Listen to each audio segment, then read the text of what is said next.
Dear students, I am Mr. Sonone sir from Pimpalgaon Baswant. The name of my school is Let M.L. Jadhav Kanya Vidyalaya Pimpalgaon Baswant.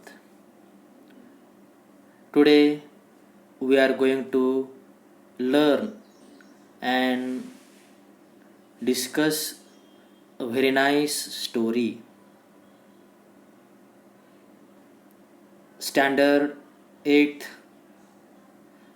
Unit 1.2, and the name of story is Androclus and the Lion. This story is related to the lion and the Androclus. Before reading story and explaining the story, we discuss about the moral values of the story Androclus. First of all, I am going to read this paragraph line by line, and you must listen carefully. The moral value of the story Androclus. All children, especially younger kids, enjoy reading fables, fairy tales, and short stories where animals are the main characters. This is shown by the great success of Mickey Mouse and other Disney characters. One of the best sources of stories about moral values can be found in Aesop's fables. These short stories, which mostly involve animal characters, are simple in expression and they convey the truth of human life. In the fable Androclus and the Lion, students will learn that gratitude and compassion are the sign of a noble soul. The moral value that I have seen in the story is never forget the person who helps us when we are in trouble. A person's good deed will definitely help him in any critical situation that he endeavor. Don't hesitate to help a person who is in trouble. Your good deed will be rewarded one day. बघा विद्यार्थी मित्रांनो, हे जे आपण paragraph वाचला तर याच्यामध्ये आपल्याला असं सांगता येईल की लहान जे मुलं असतात, किड्स म्हणजे लहान मुलं, स्मॉल बॉईज अँड गर्ल्स, तर यांना हे जे काही परिकथा असतील, छोट्या छोट्या प्राण्यांच्या गोष्टी असतील, दंतकथा असतील, तर ह्या त्यांना जास्त आवडतात. कारण ह्या कथेमध्ये, अशा गोष्टींमध्ये जे प्राणी असतात ते प्राणी मुख्य पात्र आपलं त्यांचं मेन रोल करतात. आणि अशा ह्या गोष्टीमधून, ह्या स्टोरींमधून आपल्याला काही मॉरल व्हॅल्यूज, नीतिमूल्य शिकायला मिळतात. आणि अशा ह्या गोष्टींमध्ये हे जे प्राणी म्हणून जे पात्र काम करतात ते अतिशय साधेपणाने आपल्या भावना व्यक्त करतात. जरी त्यांना बोलता येत नसेल तरी त्यांच्या भावना हे त्यांच्या डोळ्यातनं, त्यांच्या वर्तणुकीमधनं आपल्याला ह्या भावना लक्षात येतात. आणि ज्यावेळेस हे जे प्राणी असतात, हे प्राणीसुद्धा मानवावरती दया करतात, मानवावरती प्रेम करतात. आणि अशाच एका प्राण्याची म्हणजे सिंह आणि एक अँड्रोक्लस नावाचं एक मनुष्य असतो, अशा ह्या दोघांची कथा आहे. आणि या कथेतून विद्यार्थी असं शिकतील की gratitude and compassion are the sign of noble soul. म्हणजे थोडक्यात कृतज्ञता असेल किंवा एखाद्या व्यक्तीविषयी असलेली सहानुभूती असेल, तर ही जर आपण प्राण्यांना जर सहानुभूती दाखवली तर प्राणीसुद्धा मानवजातीचे मित्र बनतात. फक्त प्राण्यांना बोलता येत नाही, त्यांना त्यांच्या भावना व्यक्त करता येतात, हे माणसांनी आपण समजून घेतलं पाहिजे. आणि ह्या गोष्टीमधून आपल्याला असं लक्षात येईल की आपण एखाद्या व्यक्तीला जर मदत केली संकटाच्या वेळेस, प्राणी असेल, व्यक्ती असेल, तर ते कधीही विसरत नाही. आणि मनुष्याने जर चांगलं कर्तव्य केलं, सत्कृत्य केलं, तर त्यालासुद्धा त्याच्या संकटाच्या काळात कोणीतरी, प्राणी असेल, व्यक्ती असेल, त्याच्या मदतीला धावून येतात. कारण त्यांनीसुद्धा कोणासाठी तरी, एखाद्या व्यक्तीसाठी, प्राण्यासाठी चांगलं कर्तव्य केलं असतं. आणि पुढं असं म्हटलेलं आहे की कोणतंही चांगलं काम करत असताना, कोणाला मदत करत असताना कधी आपण मागे पुढे बघायचं नाही. कारण तुम्ही जे चांगलं कार्य करणार, तुम्ही चांगलं काम करणार, जे तुम्ही चांगलं काम करणार ते सत्कार्य असेल, ते कधीच वाया जात नाही. अशा प्रकारचं हे आपल्याला moral value of the story Androcles या पॅरेग्राफमधून आपल्याला सांगता येईल. Now let us move towards the story, and the name of the story is Androclus and the Lion.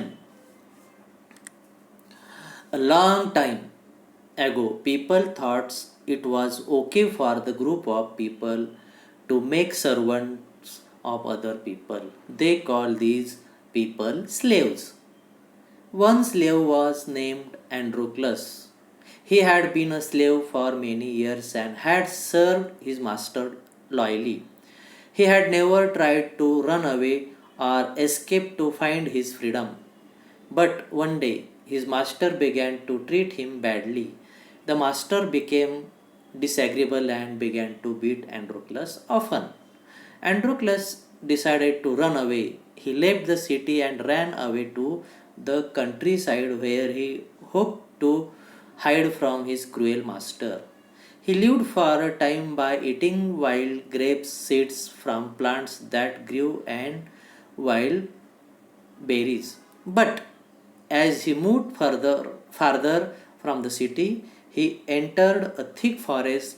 There he could find no food and became very hungry. बघा विद्यार्थी मित्रांनो, या पॅरेग्राफमध्ये आपल्याला असं सांगता येईल की पूर्वी जे काही श्रीमंत वर्ग असेल किंवा जे राजे असतील, महाराज असतील, तत्सम श्रीमंत लोक होते, तर हे गरीब लोकांना आपल्याकडे नोकर म्हणून, गुलाम म्हणून कामाला ठेवून घेत असत. आणि अशा ह्या लोकांना, नोकरांना ते गुलाम समजत असत. आणि पूर्वी ही गुलामगिरी जास्त चालत होती. आणि अशाच या काळामध्ये एक गुलाम होता आणि त्याचं नाव होतं अँड्रोक्लस. आणि हा जो गुलाम म्हटल्यानंतर त्याला हे जे त्यांचे मास्टर किंवा त्यांचे मालक होते, हे मालक खूप छळ करायचे. तरीसुद्धा हा जो अँड्रोक्लस नावाचा हा जो गुलाम व्यक्ती होता, तो अतिशय निष्ठेने, प्रामाणिकपणे आपल्या मालकाचं सांगितलेलं काम करत होता. त्याने कधीही पळून जाण्याचा विचार केला नाही की आपल्याला आपला मालक एवढा त्रास देतो, एवढं आपल्याला वाईट वर्तवणूक आपल्याशी करतो, परंतु त्याची जी सहनशीलता संपली होती. कोणाची? अँड्रोक्लसची. आणि मग त्याने ठरवलं की आपल्याला इथे कोणत्या प्रकारचं स्वातंत्र्याने आपण प्रामाणिकपणे काम करतो आपल्या मालकाचं, तरी मालक आपल्याला मारतात, झोडतात, वाईट वागणूक देतात, तर आपण एक दिवस पळून जायचं, अशी त्याच्या मनामध्ये विचार आला. आणि त्याने ते शहर, ते गाव सोडून एका जंगलामध्ये, एका लांब अशा भागामध्ये तो निघून गेला. आणि तिथे काही दिवस राहिला. तिथं मग त्याला भूक लागली. भूक लागल्यानंतर खाण्यासाठी तिथे काही भाजी वगैरे आपल्या सरकारनं तिथं मिळत नव्हतं. तर तिथं तो काही जे काही रानटी फळं असतील, बिया असेल, वाईल्ड ग्रेप्स म्हणतो आपण त्याला, द्राक्ष असतील, रानटी द्राक्ष असतील, बेरीची फळं असतील, हे खाऊन त्याने तिथे काही दिवस त्याने व्यतीत केले. तिथून पुढे तो घनदाट जंगलामध्ये प्रवेश केला. आणि तिथे तर त्याला खूप भूक लागली. भूक लागल्यानंतर तिथं त्याला खायला काही मिळालं नाही. आणि जे मिळालं ते तो मुकाट्याने खात होता.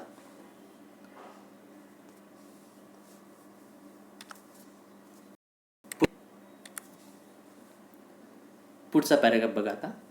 अँड्रोक्लस felt like he was going to starve to death.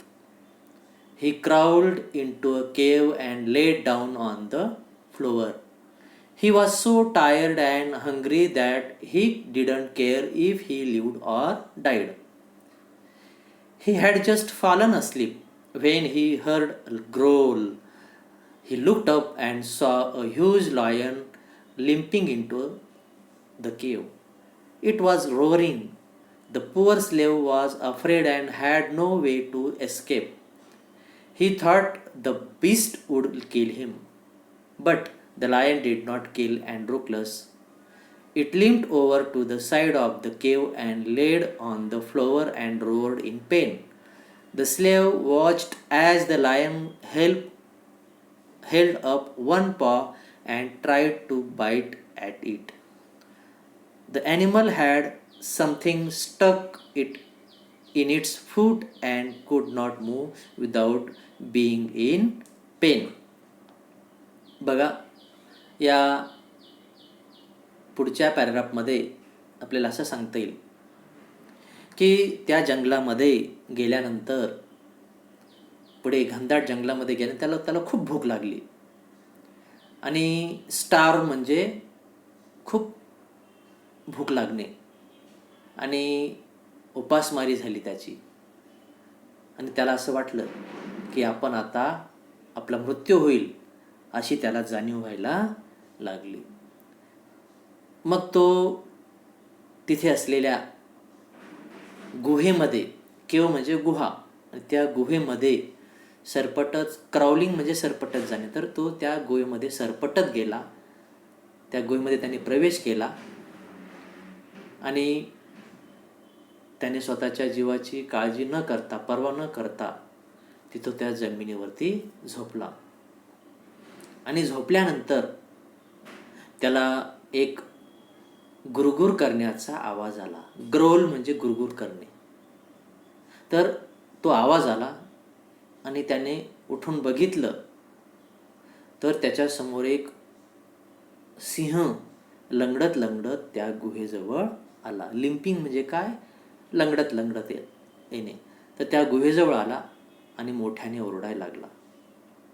आणि हा जो अँड्रोक्लस होता तो घाबरला. त्याला वाटलं आपण आता इथून सुटका करून घेतली पाहिजे, आपल्याला हा सिंह आपल्याला आता खाईल, मारेल आपल्याला. परंतु तसं झालं नाही. त्या अँड्रोक्लसला त्या सिंहाने कोणतीही इजा केली नाही, काही मारलं नाही, काही नाही. तो फक्त लंगडत लंगडत चालत होता. आणि तो सिंह पुढं आल्यानंतर त्या सिंहाने खाली बसून घेतलं. त्या जमिनीवर बसून राहिला, ओरडला आणि त्याला त्याच्या यातना होत होत्या, कारण त्याच्या पायामध्ये काटा घुसलेला होता. म्हणून त्या काट्याच्या वेदना त्याला होत असल्यामुळे तो त्या जमिनीवर पडून राहिला आणि ओरडायचा, कण्हायचा. मोर्निंग म्हणजे कण्हणे, विवळणे. आणि हे सगळं दृश्य या अँड्रोक्लस नावाच्या ह्या व्यक्तीने बघितलं आणि तो त्या सिंहाच्या जवळ गेला आणि त्याचे म्हणजे पंजा असा वर उचलला. तर त्या पंजामध्ये, त्या बोटांमध्ये तो काटा गेलेला असल्यामुळे तो त्या सिंहाचे ते पाय दुखायचे. तो पाय दुखत होता म्हणून तो त्या ठिकाणी शांत होता. त्या सिंहाने त्या अँड्रोक्लसवरती कोणताही हल्ला केला नाही. अशा प्रकारे ह्या पॅरेग्राफ आपल्याला सांगता येईल. आपण पुढचा पॅरेग्राफ बघू.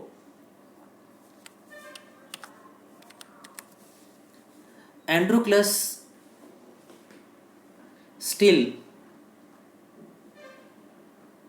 sat still for a while. Then he got courageous and walked to where the lion lay on its side. He reached down and gently picked up the lion's paw. The lion roared in pain, but it did not try to hurt the slave. Androclus saw that a long and sharp thorn was stuck into the ball of the lion's foot. He grabbed the end of the thorn with his fingers and pulled with all his might. The thorn came loose and Androclus fell backward across the cave. The lion had roared furiously as the thorn was torn from his foot and leaped to his feet. It stood leaning over the slave. The slave closed his eyes, expecting the lion to eat him, but instead, the lion simply licked his face like a puppy dog would lick the face of a child. Then the lion laid down again on its side and cried some more. Its foot was still swollen and hurt. तर या पॅरेग्राफमध्ये आपल्याला असं सांगता येईल की ज्यावेळेस तो सिंह त्या अँड्रोक्लसच्या जवळ जातो आणि अँड्रोक्लस त्या सिंहाचा जो पंजा असेल, म्हणजे पंजा, असा हातात पकडतो आणि बघतो, तर त्या पंजाच्या त्या बोटांमध्ये काटा घुसलेला असतो. आणि ते बघितल्यानंतर तो अँड्रोक्लस त्या सिंहाच्या त्या पंजामध्ये घुसलेला काटा तो असा काढतो. तो काटा तीक्ष्ण असतो आणि काढल्यामुळे त्या सिंहाचे ते पाय दुखतात, तरी परंतु तो सिंह सहन करतो. आणि तो काटा काढल्यानंतर हा जो अँड्रोक्लस आहे हा थोडा खाली पडतो, कारण तो जोराचा असा हिसका देऊन उडतो काटा आणि तो खाली पडतो. आणि नंतर तो अँड्रोक्लस त्याच्या त्या पायाला फडक्याने असं बांधतो, जेणेकरून त्या पंजामधून रक्त बाहेर येऊ नये म्हणून. आणि नंतर त्या सिंहाला असं जाणवतं की आपल्याला कुणीतरी मदत केली, परंतु या अँड्रोक्लसला असं वाटलं की हा सिंह आपल्याला आता खाईल. परंतु त्या सिंहाने त्याला कोणत्याही प्रकारची इजा न पोचवता सिंहाने फक्त त्याचा चेहरा, त्याचे हात त्याने चाटायला सुरुवात केली. लिक म्हणजे चाटणे. तर त्या सिंहाने त्याचा चेहरा चाटायला सुरुवात केली. मग याच्यातून असं आपल्या लक्षात येईल की सिंहाचं आणि त्या अँड्रोक्लसचं एवढं जवळीक नातं झालं, इंटिमेट म्हणजे जवळीक नातं तयार झालं. आणि त्याने आपली कृतज्ञता व्यक्त करण्यासाठी तो त्या अँड्रोक्लसचे चेहरा, तोंड असेल तो त्याने चाटायला सुरुवात केली होती. जसं एखादं छोटंसं कुत्र्याचं पिल्लू असतं ते चाटतं, लहान मुलांचे माणसांचे चेहरे चाटतं, तसं त्याने ते कृती केली. आणि नंतर तो सिंह खाली पडला. त्याचा जो पाय होता तो सुजला आणि त्या पायाला दुखापत झाली. परंतु ही सगळी या सिंहाच्या बद्दल जी काही आत्मीयता होती, जे प्रेम होतं, ह्या अँड्रोक्लसने त्या ठिकाणी व्यक्त केलं आणि त्याची देखभाल करत होता. Now let us move the next paragraph. बघा, Androclus left the cave to gather wet moss and wrapped the lion's foot to help it continue healing. He brought the lion water to drink and watched over it until it was better. This was the start of a great friendship. Shortly after, the lion left the cave and came back with a rabbit and laid it at Androclus' feet. The slave knew that his new friend the lion had brought him something to eat. Androclus built a fire towards the mouth of the cave and cooked the rabbit. He ate half and gave half to his new friend. The lion, day after day, after that, the lion and the slave walked the woods together, hunting and playing together like two friends. But one day, as Androclus walked into the woods alone, he met a company of soldiers. They recognized that he was an escaped slave and took him back to the city. The punishment was severe. ह्या पॅरेग्राफमध्ये आपल्याला असं सांगते की ह्या दोघांमध्ये, अँड्रोक्लस आणि ह्या सिंहामध्ये एक मैत्रीचं नातं जमलं. दोघं एकमेकांची काळजी करत होते. आणि नंतर ज्यावेळेस अँड्रोक्लस बाहेर जंगलामध्ये काही शिकारीसाठी जात होता, त्या सिंहाला काहीतरी खाण्यासाठी घेऊन येत होता. स्वतःसाठी काही खाणं घेऊन येण्यासाठी तो जंगलात जात होता. त्यावेळेस सिंहसुद्धा त्याच्याबरोबर त्या गुहेतून जंगलात बरोबर जात होते. आणि त्या सिंहाला त्या पाण्याच्या तलावाकडे पाणी पिण्यासाठी सुद्धा तो घेऊन जात होता. आणि अशा प्रकारे त्यांचं रोज त्या जंगलात जाणं, जंगलातून पुन्हा गुहेकडे येणं, असं त्यांचं रोजचं ते चालू होतं. आणि या दोघांमध्ये चांगली मैत्री जमली होती. आणि काही वेळानंतर, काही दिवसानंतर, त्या जंगलामधून हा जो अँड्रोक्लस होता तो शिकार करून आणायचा आणि तो काही खायचा आणि काही त्या सिंहाला खाण्यासाठी देत होता. म्हणजे त्या गुहेजवळच तो असं काही ज्वाला तयार करायचा, जाळ तयार करायचा. त्याच्यावरती ते उदाहरण दिले त्या ठिकाणी उंदीर, रॅबिट, ससा अशा प्रकारचे जे प्राणी आणून तो भाजायचा, तो खायचा काही आणि त्या सिंहाला सुद्धा खाऊ घालायचा. अशा प्रकारे काही दिवस हे कार्य चालू राहिलं. जोपर्यंत ह्या सिंहाचा पाय बरा होत नव्हता तोपर्यंत हे कार्य पुढे चालू राहिलं.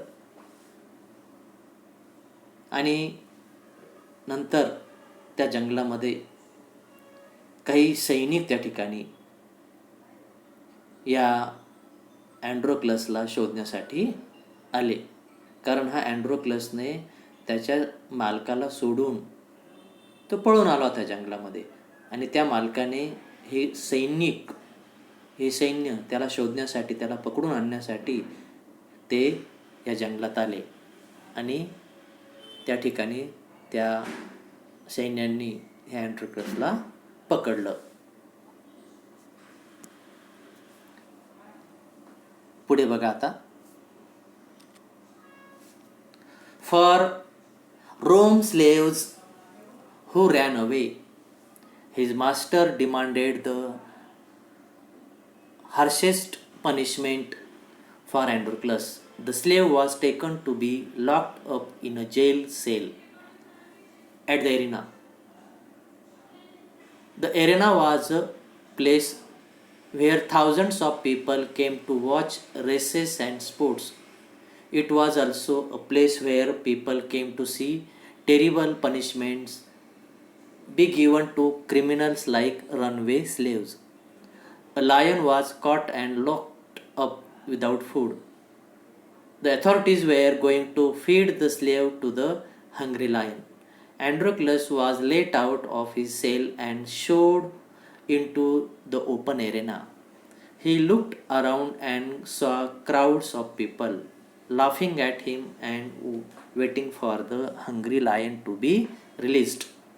Roar went up from the crowd as the gate opened and the lion rushed into the arena.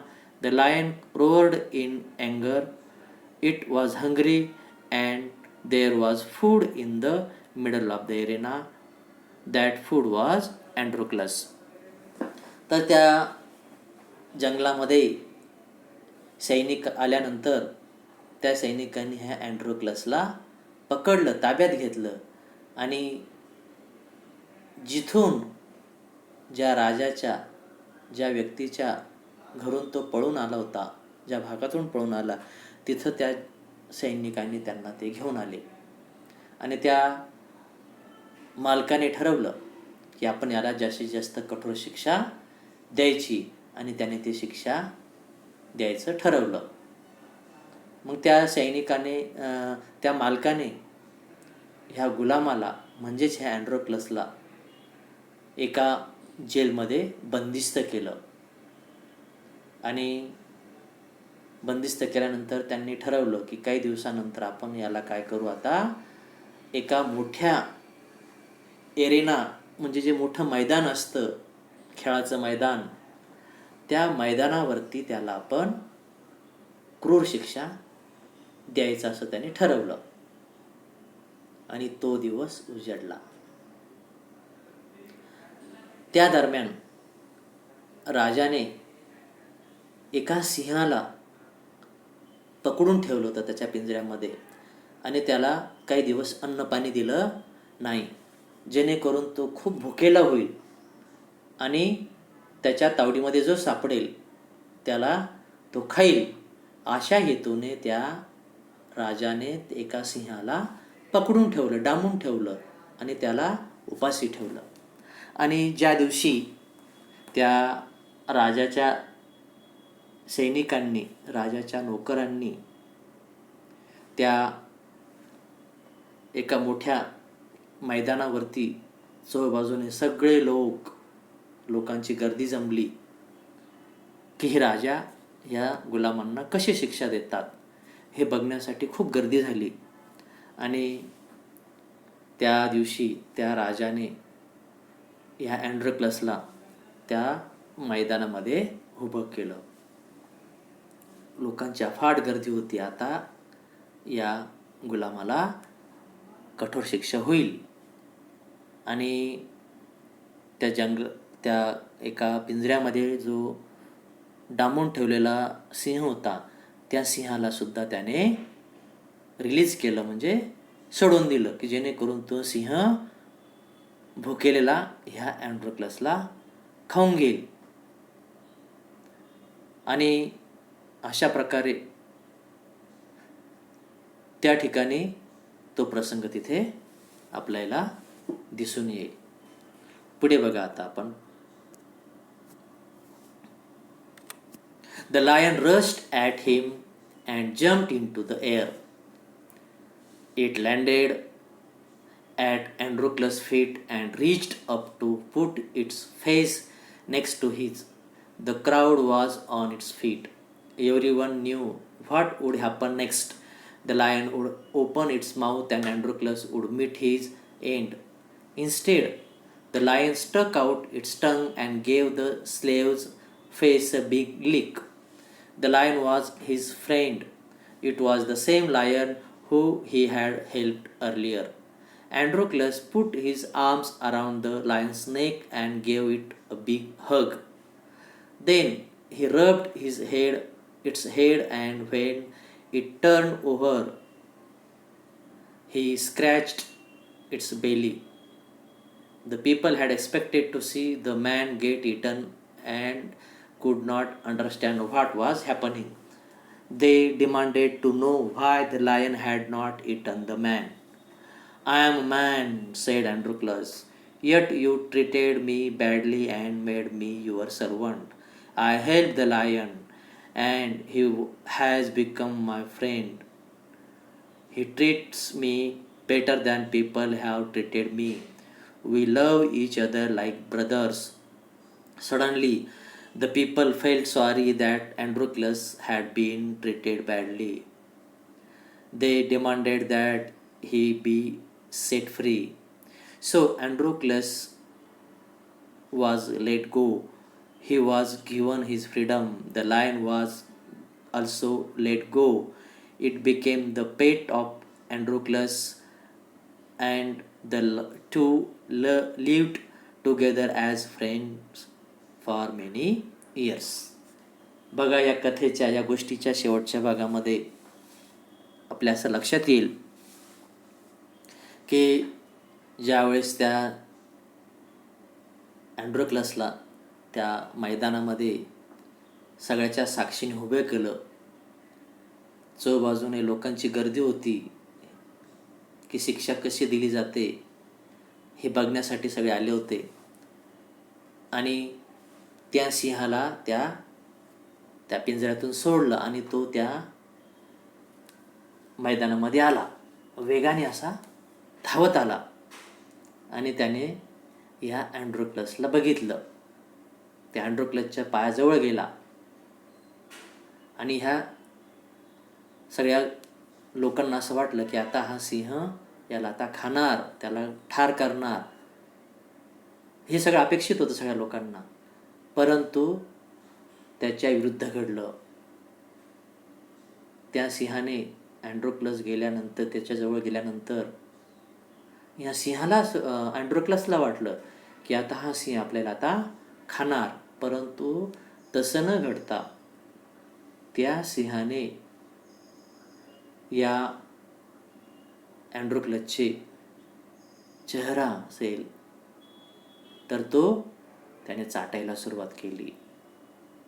कारण ज्या सिंहाला या अँड्रोक्लसने मदत केली होती, त्याच्या कठीण प्रसंगी त्याला मदत केली होती, तोच सिंह नेमकी त्या ठिकाणी होता आणि हे दोघं मित्र होते. त्या अँड्रोक्लसने त्या सिंहाला मिठी मारली. हग म्हणजे मिठी मारणे, लिक म्हणजे चाटणे. आणि चित्रामध्ये तुम्हाला दिसलं असेल बघा कसं त्या अँड्रोक्लसने त्या सिंहाला मिठी मारलेली आणि तो त्याच्या सिंहाच्या डोक्याला घासायला सुरुवात केली. रब म्हणजे घासणे. आणि त्याच्या बेली म्हणजे पोटाला घासायला सुरुवात केली. अशी ओरखडे मारायला सुरुवात केली. असं खाजवण्यासाठी त्याने प्रयत्न केला. आणि लोकांना असं वाटलं की आता हा सिंह त्याला खाईल, पण नेमके त्याच्या विरुद्ध घडलं. आणि लोकांनी आवाज केला की हा सिंह तर या अँड्रोक्लसला कोणत्या प्रकारचा त्रास देत नाही, त्याला खाल्लं नाही, त्याची शिकार केली नाही. त्यावेळेस तो अँड्रोक्लस म्हणतो, "आय एम अ मॅन, मी मनुष्य आहे. Yet you treated me badly and made me your servant. आजपर्यंत तुम्ही मला गुलाम म्हणून वागवलं, छळ केला. मी या सिंहाला मदत केली होती आणि तो माझा मित्र बनला होता. मी त्याला चांगल्या प्रकारची वागणूक दिली, त्याला मदत केली, संकट समय मी त्याला वाचवलं आणि आज माझ्यावर जे संकट आलं, या संकटामध्ये त्याने मला वाचवलं.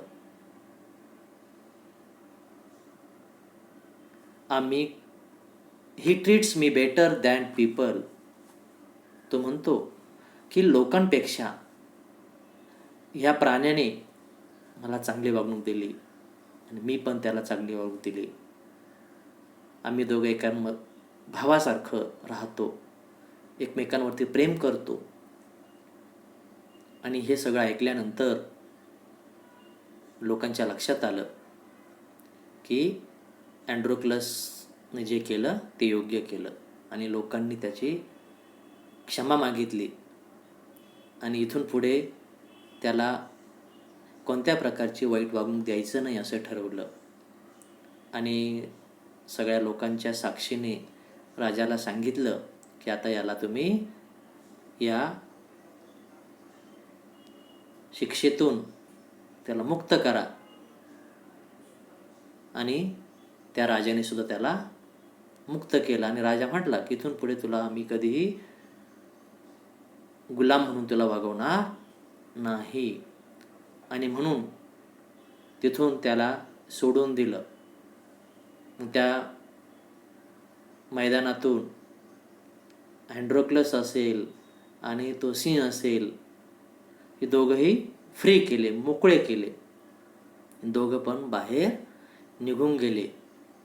अशा प्रकारे हा अँड्रोक्लस आणि जो सिंह असेल हे बरेच वर्ष मैत्रीच्या नात्याने एकत्र वागले. अशा प्रकारे आपण ह्या गोष्टीचं विश्लेषण बघितलं तर आपल्याला असं सांगता येईल की आपण जर एखादं सत्कार्य केलं असेल, चांगलं काम केलं असेल तर ते कधीही वाया जात नाही. आणि हे सत्कार्य आपल्याला कधी ना कधी आपल्या संकटाच्या वेळेस उपयुक्त ठरतं. हा संदेश आपल्याला या गोष्टीतून, या कथेतून आपल्याला घेता येईल. बघा विद्यार्थी मित्रांनो, तुम्हाला ही गोष्ट आवडलीच असेल आणि अशा या गोष्टी आपण वाचल्या पाहिजे. त्याच्यातून आपण काही बोध घेतला पाहिजे, काही नीतिमूल्य शिकली पाहिजे. थँक्यू.